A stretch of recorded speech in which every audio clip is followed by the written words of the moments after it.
we are live on Women Wellness Connections. Welcome back, everyone. I have a special guest here with me today, and we're going to be talking about detoxing our home. So I'll let you introduce yourself, and then we can get started. Yeah. So hi, everyone. Thank you, Maiya, for having me on here. My name is Zarine. I am a doTERRA wellness advocate, but I'm also the founder of The Belly and Beyond. So I work with moms throughout their life coaching, I guess the change of their rebirth, prenatal, postnatal yoga, as well as a lot of meditation, yin yoga, and then mom and baby yoga. So it's kind of the whole integration of holistic wellness, specifically catered mostly for women, where I also do some of the young kids classes and then also men, but my main focus is women and moms. Awesome. Love it. So today we're going to be talking about detoxing our home. I feel like that this is a topic that a lot of people are interested in. I feel like non-toxic, toxin-free is buzzwords going on right now. I can definitely speak to the fact that there's evidence around this area, but I think there also is a lot of greenwashing too. Can you just kind of briefly chat to maybe why those terms have like greenwashing associated with them? Yeah, so I guess for greenwashing, one of the biggest things is your advertisements, your publicity, how a company basically pitches their products. And that's kind of where greenwashing comes in, is they portray that image saying that the product is chemical free or toxin free, whereas in reality, it's not. And that's where we need to change our mindset to be a lot more mindful, to read ingredients and to actually understand the ingredients. So we'll talk a little bit more about it later, but even there are so many new apps that are out there. Like there's the Dirty app where you can actually scan all the ingredients. So like if you hold up a bottle, or if you have the app on your phone and you're going shopping and you're not really sure what ingredients are there, you can just scan the bottle and it'll tell you exactly what ingredients are there, how safe they are actually for yourself. And that's where things are getting a lot more simple, but it's also, we need to be more mindful and cautious as to what we're actually buying, instead of just going with the flow and going with what the majority may be doing. That's one of the biggest things that I've found. Yeah, for sure. And I feel like also there's more and more brands coming out because they know that like natural, non-toxic are like buzzwords right now.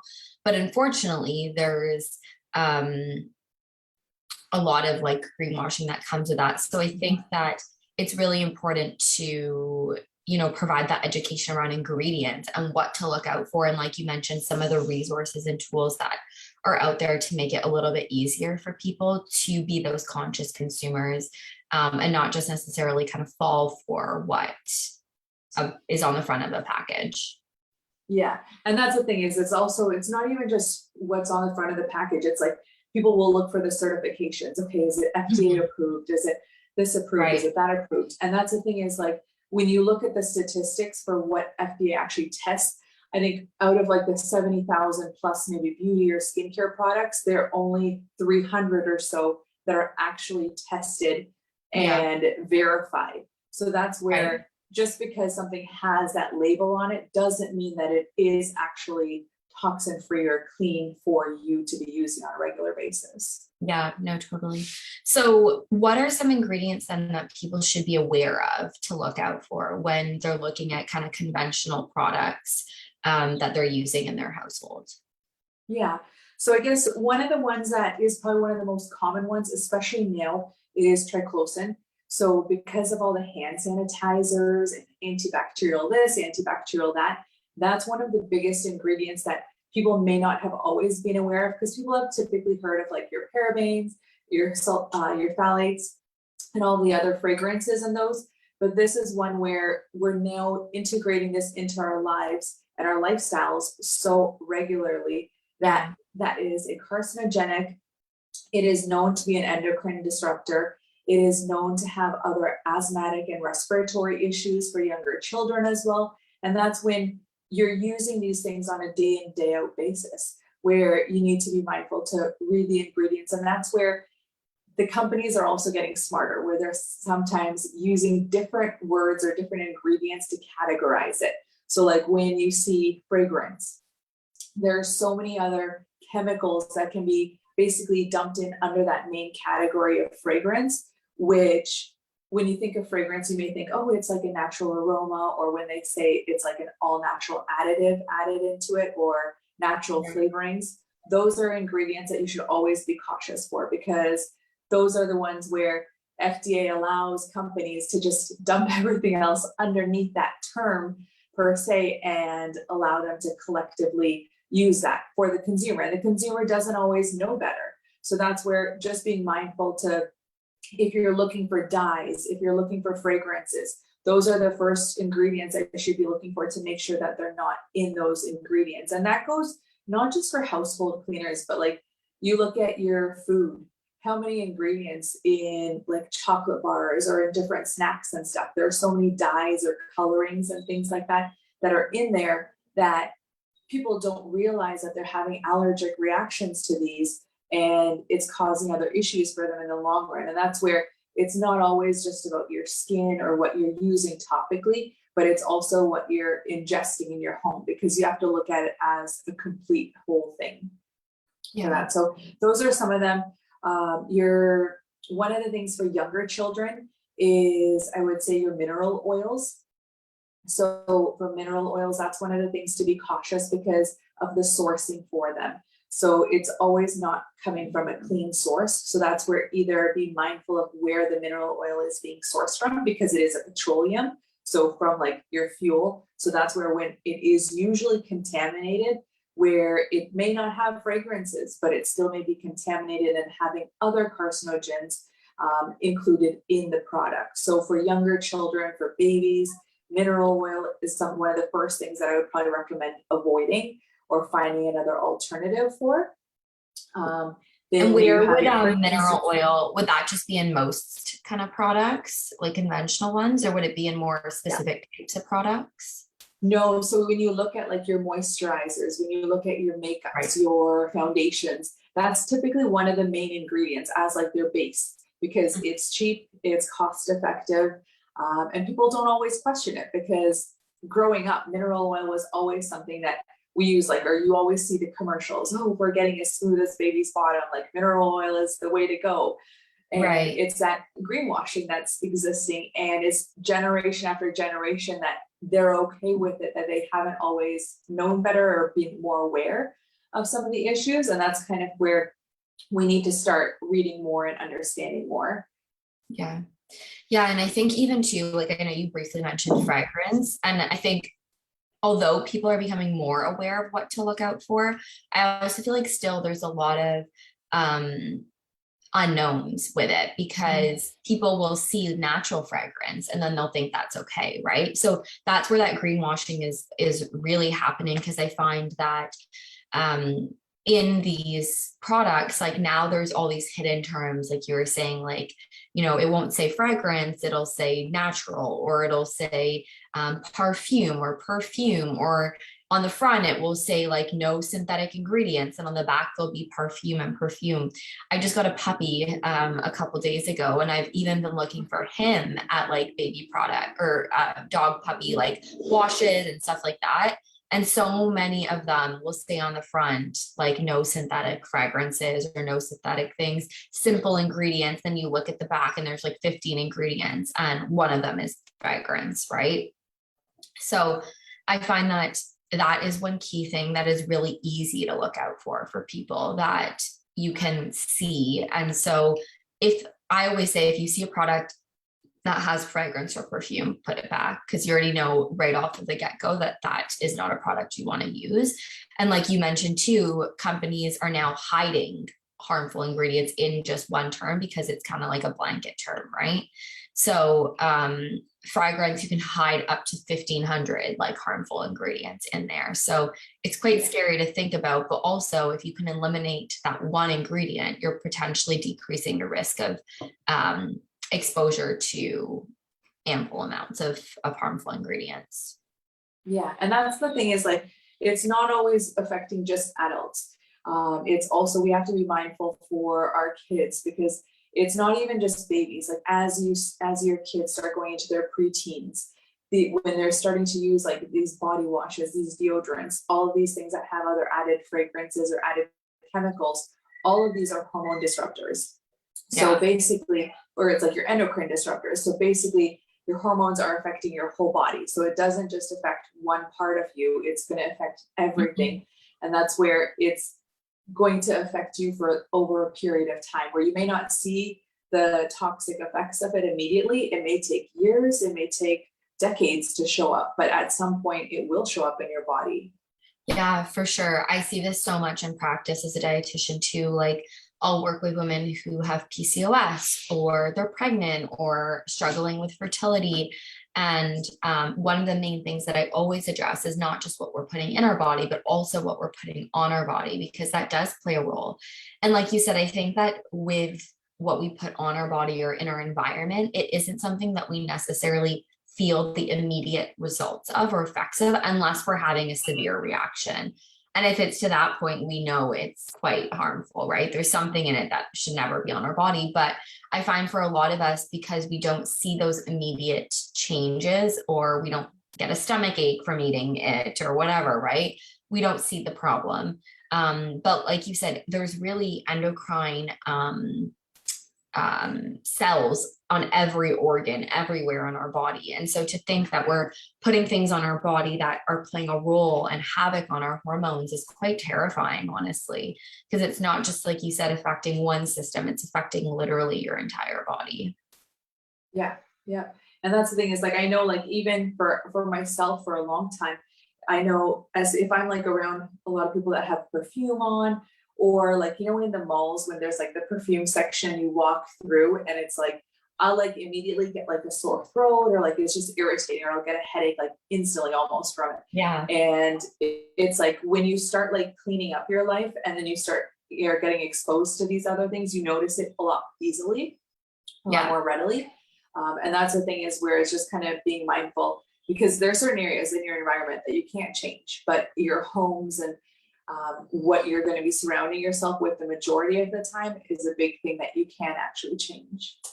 Yeah, totally. I always say, like, you know, I don't expect people to bring their own hand soap always when they go in the public, but the things that you can control, like what's in your house, right? What you have in your bathroom, in your cleaning kind of cupboard. Those are things you can control. And I'm even thinking back again to the puppy, and the fact that, like, even I was using disinfectant wipes and I was like, and he was so sensitive to them. And I was like, you know, I'm very sensitive to scents as well too, like to the point where it'll burn my nose because it's so strong. But like, for those of you who have dogs, like, I'm sure you can all relate to the fact that when you spray something or anything that has a scent, like, they will start sneezing. And I think that, again, like, that's their way of being like, okay, that's not good, right?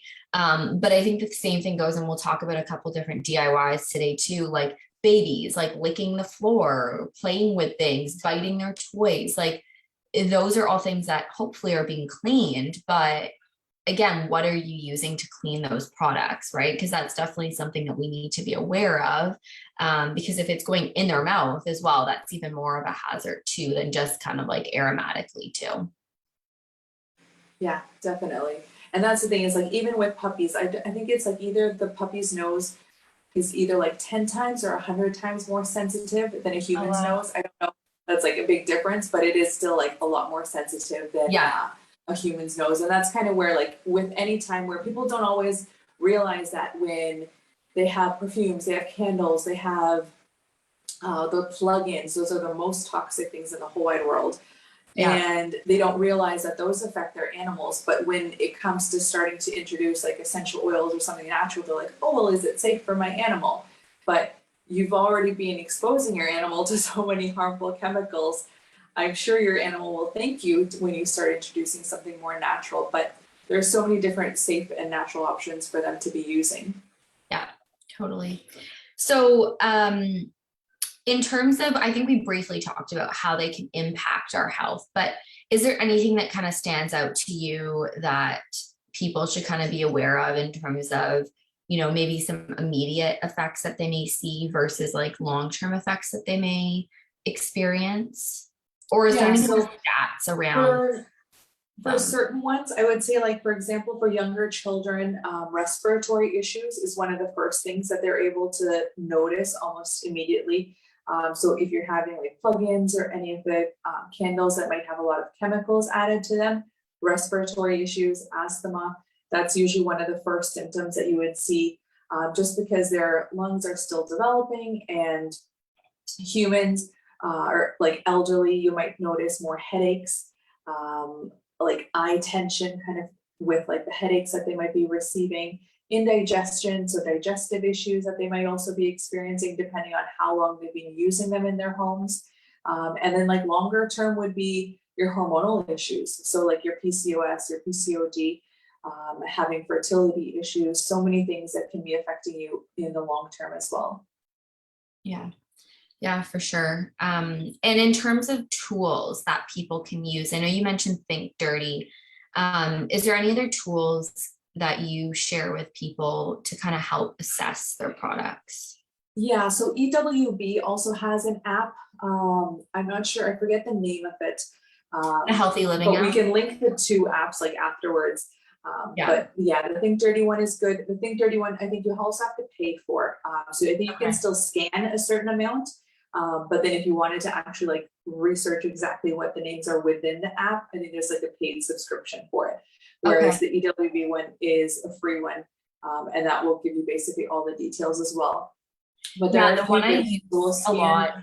photos. Oh, yeah, I know EWG has like the skin deep Yeah. aspect for skincare. And then I believe the Healthy Living app is the app you Yeah. can download on your phone. Yeah, so they have the Healthy Living Home Guide, and then yeah, the Healthy Living app is the EWG's, and then Think Dirty app is the other one. So those Okay. two.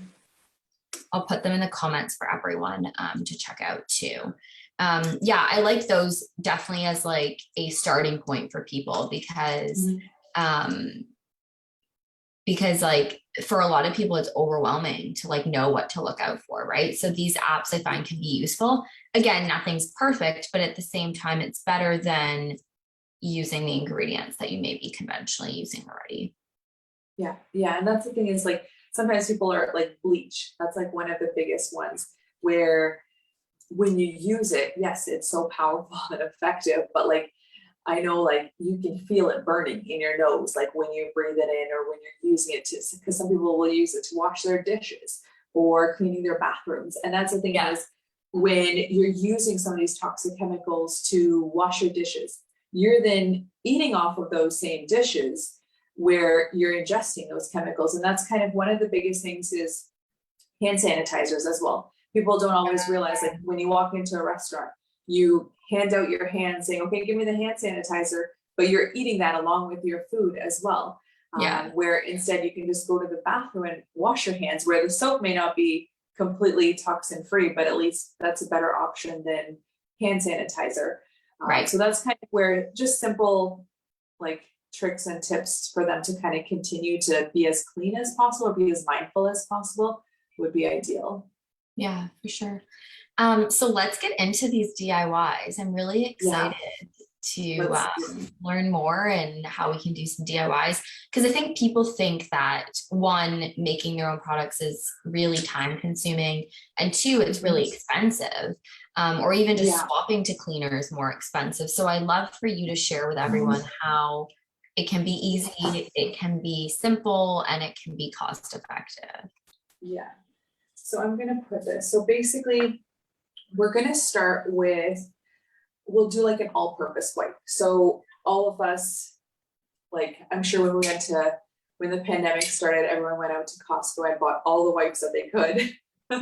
So this is like a really easy way, where I love like the wide mouth mason jars. You can get them from like the dollar store. You can get them from like wherever. And then I like to usually get like the plastic lids, because I find like with the vinegar and leaving them for longer periods of time, sometimes they will get like some rust on the top of them, depending on the climate as well. So I like just swapping them out with like a plastic lid. But always keep a glass jar, especially if you're going to be doing essential oils in it or anything for a longer period of time, because if you are using essential oils, you want to make sure that you are using glass or stainless steel so that it doesn't leach any of the toxins through the plastic. So I have about 2 cups of water. I would say maybe 2 to 3 because this is a larger mouth one. So depending on what you're going to be using it, we're going to put in 2 cups of the warm water. For paper towels, get like the good quality paper towels. Otherwise they will dissolve in here. One of the other things that I like to do is just like cut up like some old rags that you might have, some old like cotton t-shirts or something, and that way you can reuse them. So that way you can. I was gonna say like Under Armour shirts and stuff would probably be perfect for this. Yeah. So like, yeah, anything that's like a natural material would also be really good. So basically just cutting them up. Once they get old, putting them in and then just use them. And that way you can just toss them in the machine, washing machine afterwards, and reuse them and recycle them. So you can do paper towels, but I find we don't always get the best quality paper towels here. So cotton rags and stuff are what it is. So you basically you'll fill up all the ingredients in the jar first, and then we'll put in the cups. So in here, we have about the 2 to 3 cups of warm water. Then I'm going to be putting in fractionated coconut oil. So fractionated coconut oil has the high chain fatty acids removed. So it doesn't have the aroma of coconut oil, and it doesn't have that greasy feel. So I'm going to do about 2 tablespoons. We're just going to eyeball it in. And then you can just kind of see it bubbling in there. And where can people get that typically? So doTERRA has their own fractionated coconut oil, but otherwise like Amazon, just be mindful that read the reviews. That's what I always recommend is like when you're buying things on Amazon, read the reviews as well, because sometimes they'll say it isn't fractionated coconut oil, but otherwise like Costco, even like MCT oil is the same as fractionated coconut oil. It's just sometimes a little more expensive. But any of the stores and Amazon definitely has it now as well too. Then we're going to be doing in 5 drops of the On Guard blend. So with the On Guard, doTERRA has other ones. So they have like this On Guard foaming hand wash, which I love. So for people that don't really like to do DIYs and stuff, that want to just keep it simple, like the foaming hand wash, the On Guard cleaner concentrate. So we're going to actually add this into here. We're going to do about 1 to 2 teaspoons of the concentrate in here. And this has like a bunch of recipes on the side as well too. So this is like a bottle lasts me a while, but I usually get one every month. And then, so then with the On Guard, with the essential oil, we're going to add that in to here. And then the On Guard it has wild orange, it has clove, it has cinnamon, it has rosemary, a lot of these warming and cleansing oils. So we're going to add in about 10 drops, but about 5 drops of it in there, depending on how much you're going to have in here. And then you can just kind of close it up. So you can see that pretty much everything is kind of emulsified together. We'll give it just a little shake, and then we'll put in the cloths. And that's where what you can always do is if you find that the aroma has gone or it's not working anymore, you can just top it up. So you don't have to always remake it. You can kind of just top it up and refresh it every so often. So that's pretty much it. And that's like, that will last until your rags are done, and then you can refill it again, and you can just kind of keep it on the countertop. So this is nice where if you are cleaning your counters, you have your wipes and stuff ready where you'll just squeeze out like the excess liquid and then just kind of wipe down the counter and stuff. And that's a really nice and simple way to be able to use your oils and then all natural ingredients as well for it. So the next one that we're going to do is we're going to do a spray. So this is actually one of doTERRA's bottles, like their spray bottles, which I love because it doesn't like get clogged up. Yeah, it's a plastic one, but it has like a special lining specifically for the essential oils in it. So this one, I have the water already filled up in here. And can you buy those from doTERRA? Like, yeah, you can buy them online. Yeah, and they come as like a set of 2, I think. But yeah, because I got these, and the nice thing is they mist really nicely. So if you guys can see I can see. Yeah, it's like a super nice mist stream. So that way, like if you're doing windows, it's not like dripping everywhere. It like mists across, and then you can wipe things down. Yeah. Also, like I use this for like yoga mats, for baby toys, and also for like your linen. If you're going to bed, just to like mist your room or mist your bed sheets before you go to bed. Yeah. So with this, for like baby toys, to wipe down like your mats, your gym equipment, any like spot cleaning that you may want to do as well. You can do the On Guard in here, but the one that I like to do is tea tree and lavender. So I will usually do like 5 to 10 drops of lavender and 5 to 10 drops of tea tree. Just add that in the bottle, fill it up with water.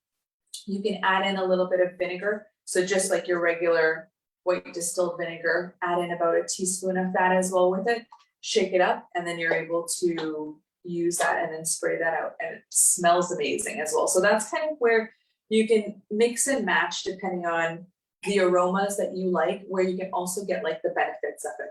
So when you think of like oils for cleaning, you have like your citrus oils, which is like your lemon, your lime, your orange, and those are typically like degreasers. So those will help kind of, if you have any like sticky spots or like sticky paws that are coming in, it's nice to kind of just be able to wipe that stickiness away. Or if you have, like if you stuck like a piece of tape somewhere and you want to get off like that sticky residue, that's where like citruses are really nice. Then you have your tea tree, which is good for purifying surfaces. Peppermint, lemongrass are really good for hard surfaces as well, for cleansing. So that's kind of where you can mix and match based off of aromas that you like and be able to use them for cleaning your home, but then also for as like your fragrances and as like alternatives to your fragrances. Yeah. Amazing. And so I think one question that comes to mind for me is, we have a lot of different essential oil companies that exist. So what makes doTERRA different? So with doTERRA, you're able to actually determine where everything is being sourced from. So they have a source to you. So on the bottom of each of the bottles, it will have like a batch number where you can go onto their website to see what third-party testing has been done for that specific batch, to ensure that there aren't any of those contaminants, there aren't any of those adulterations that are existing in the essential oil. Then additionally, with these, the lavender oil and some of the other oils have actually just been recently pharmaceutically certified. So they're able to be sold in some of the medical stores as well as used in hospitals because of the medical grade now with them. So that's kind of where doTERRA is the only company that has that additional certification, as well as that has that transparency for a lot of these oils. Amazing. Yeah, I've been using doTERRA now for a couple of years, and I always just say, even with my patients, like, you know, same with anything, there's different qualities of supplements and products that exist. So if you're gonna spend money on essential oils, and again, you're aromatically, topically, even internally, because I think that a lot of people don't know that with the doTERRA oils, certain ones can also be used internally too. It really makes them special because you know the quality that they offer. Yeah, and then that's one of the other ones was that we were talking about, like the digestive like disruption and stuff. One of the ones that I have, like my husband also uses this regular, is like the digest tabs. So like if people like Pepto-Bismol or like your antacids, this is like an amazing natural alternative for that, where it has like all of your essential oils, like your fennel, your peppermint, your anise, your cardamom, like all those natural soothing herbs and spices that you would use like either in your food or in your teas. They're all kind of compressed into that capsule, which is really nice. And it's like a chewable tablet, so you get like the same feel as like a Tums, but it's actually good for you. Cool. I'll have to check those out, because I have like the topical oil, or like I have like the roller. But I'll have to check the chewable out too. Amazing. So for those people who are interested in learning a little bit more about you, do you have copies of like the recipes for the DIYs as well? Yeah, so what we can do is we'll put in a link for them to be able to download a full recipe guide, which goes to different areas of their home, like their kitchen, their living room, different areas that they can easily download that, and then we can help them get to access to the oils, as well as go through the recipes and any questions that they might have. Okay, perfect. And if people want to contact you, what's the best way to kind of reach out to you? And if they wanted to shop doTERRA, how can they do that? Yeah, so for reaching out to me, usually my Instagram is the best way at Zarine_Barda, or even just commenting, I guess, under this post would also be a good option. Okay. And for my doTERRA site, it's mydoterra.com/Zarine Barda, where they can directly purchase either retail or wholesale and get access to all the oils and the goodies. Amazing. Well, we'll make sure to share all of that in the comments. I've already added the Think Dirty app, the EWG Skin Deep, and then the Healthy Living app as well. So hopefully everyone has found this really useful. I definitely am really excited to make these DIYs because I feel like you said, the disinfectant wipes are huge right now, and especially with this little puppy, like, and accidents and different things like that. I'm definitely gonna make that DIY. Awesome, awesome. Well, thanks for joining. Yeah, no, thank you so much for having me on.